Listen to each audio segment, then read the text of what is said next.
Denver 7 On Demand is brought to you by Ferguson and BAC Appliance Center, the best in bath, kitchen, and lighting for your home.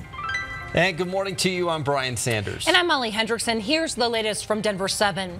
Today, as a national gun control measure takes effect, our state legislature continues work on the red flag bill. It's awaiting a final vote in the Senate before heading back to the House for another vote. The bill already passed the House once, but would have to once again with the changes made by the Senate. The bill would allow a judge to remove guns from someone suffering a mental health crisis if requested by law enforcement or a family member. A number of Colorado counties have voted to become Second Amendment sanctuaries, vowing to not enforce the bill if it becomes law. This is happening as a federal ban on bump stocks takes effect today. Bump stocks are accessories added to semi-automatic guns to make them act more like automatic rifles. Back in December, the Department of Justice gave bump stock owners 90 days to either destroy them or turn them over to law enforcement. Another long night of debate and public comment ends with a familiar result at the state capitol. This morning, a bill to reshape Colorado's oil and gas industry is moving forward despite opposition from Weld County leaders. 5 Weld County commissioners testified against Senate Bill 181 yesterday afternoon. Weld County is Colorado's largest producer of oil and gas. 89% of all the crude oil pulled out of the ground in the state comes from Weld County. The commissioners are worried about the impact the bill could have on jobs and the county's ability to fund public schools. We're concerned that we don't get to regulate our 22,000 active wells in Weld County in the way that we think most benefits our community. The bill now moves to the House Appropriations Committee. Residents of a South Denver apartment complex finally get some answers following a pair of damaging fires in the span of just 3 months. The South Metro Fire Department held a community meeting at the Covington on Cherry Creek last night. The department told residents a fire back on New Year's Eve was started by a charcoal grill that was left on a balcony. A fire on March 15th was sparked by a cigarette that was put out in a plastic cup sitting on top of a cardboard box. Both fires were determined to be accidental. South Metro Fire officials say the buildings at the complex are safe and inspected on a yearly basis. However, some residents are still concerned about the lack of fire extinguishers inside the units. The White House is trying to move on after special counsel Robert Mueller's investigation, but Democrats are saying not so fast. They've set an April 2nd deadline for the Attorney General to hand over the complete report.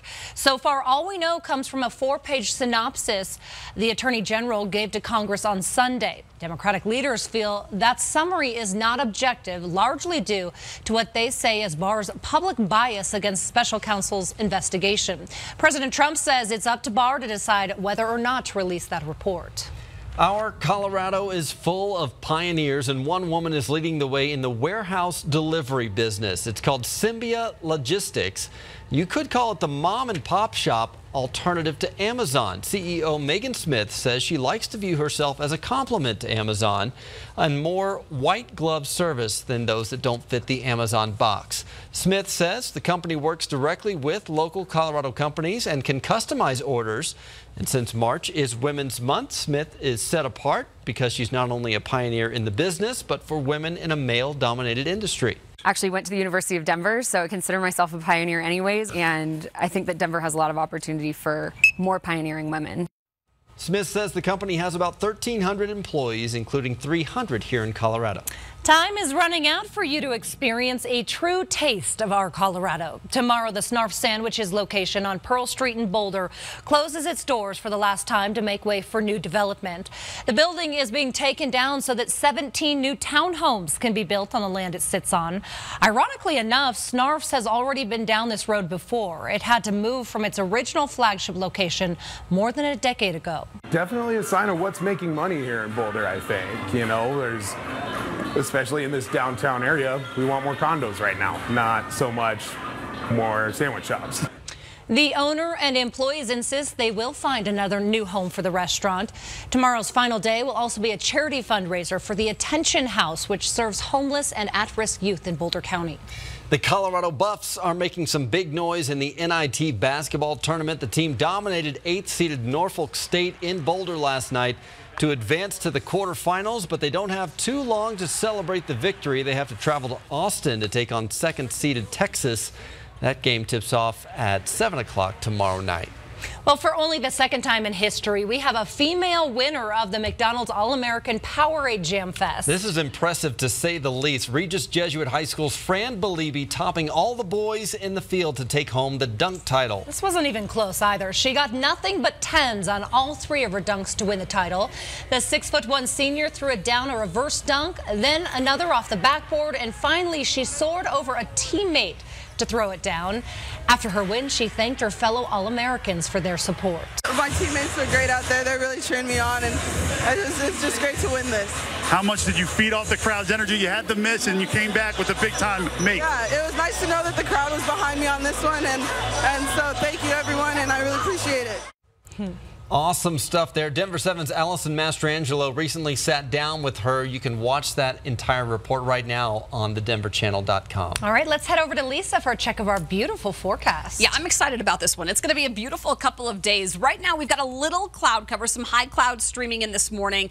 It's not going to stop the temperatures, though. We're going to be in for some really warm weather both today and tomorrow. In fact, by about 11 o'clock this morning, expect some low 50s. This afternoon, we're going to hit highs right around 70 degrees under a mostly sunny sky. In the mountains, you're going to find highs in the 40s and 50s. Overnight, pretty quiet. Early Wednesday morning, it's mild. Low to mid 40s expected around town with some upper 30s near Fort Collins and Greeley. By tomorrow afternoon, even a few degrees warmer. We're looking at highs right around 72 to about 75 on Wednesday afternoon. So a really warm couple of days. In fact, when we hit these 70s, it's going to be the first time that we've hit 70s since late October of last year. Now on Thursday, there is a chance for a few late day thunderstorms. Risk of severe weather is really low. Friday, showers developing. Rain is likely for the evening commute, and then that switches over to snow on Saturday. It gets a lot colder Saturday, highs in the upper 30s to low 40s, but the snow is going to be light, you guys. We're looking at potentially a trace to up to maybe 2 inches, but the ground is going to be really warm, so we're going to see a lot of that melt as it hits the ground.